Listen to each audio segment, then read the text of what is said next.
呢個新聞咧幾日發生嘅，我諗好多人都同我一樣咧，係感到好大嘅困擾。唔應該係佢死嘅吓，即係你係咪覺得好 ironic 咧？係咪好諷刺咧？即係我哋咁大年紀嘅，我哋就努力去求生 ，trying to prolong our life。唔應該係佢嘅，輪都輪到係佢。屯門青田村11歲小六學生墮樓亡，懷疑學業問題困擾。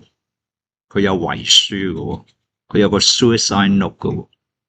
而根據呢個香港青年協會嘅調查咧，焦慮指數啊，嗰啲學生啊，嗰啲細路仔啊，嗰個 anxiety index 係創5年嘅新高。你見到個細路放學翻嚟好唔開心，其實你係應該去開解佢。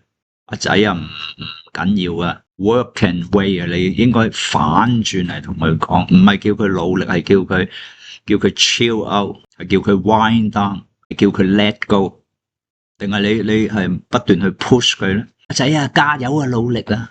你喺學校同其他同學比做咩啫？做唔晒咪做唔晒咯，啲功課。乜你以為你交嗰啲功課Miss Wong 會好細心改咩？傻啊真係！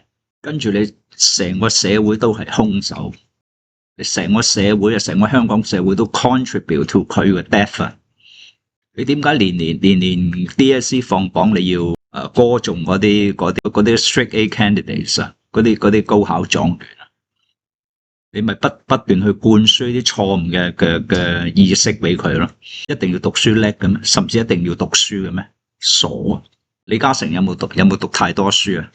你見到個仔啊，啲情緒有問題啊，勢色唔對，你就要 stop 佢噶啦。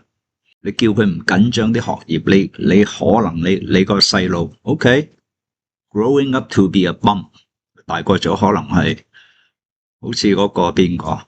嗰個網紅咁，嗰個邦哥係咪啊？係嘛？其實個廢人嚟嘅，不過佢開心啊，佢都可以係網紅啊嘛。你而家咪得到啲咩？dead body 咯，一條屍咯，白頭人送黑頭人咯。所以我從來我唔會 push 我啲學生嘅，我只會同學生講笑。係啊，佢啲功課差，做好啲啦。啊，我係開心學習，學唔到算呢單嘢。你就算話我唔啱，你話我偏激，跟住我就責備個社會。點解個小六學生會跳樓嘅？為咗學 nothing is more ridiculous than this。我未聽過咁荒謬嘅嘢啊！話俾你聽。如果你話一個中六一個大學嘅學生跳樓，我都冇咁。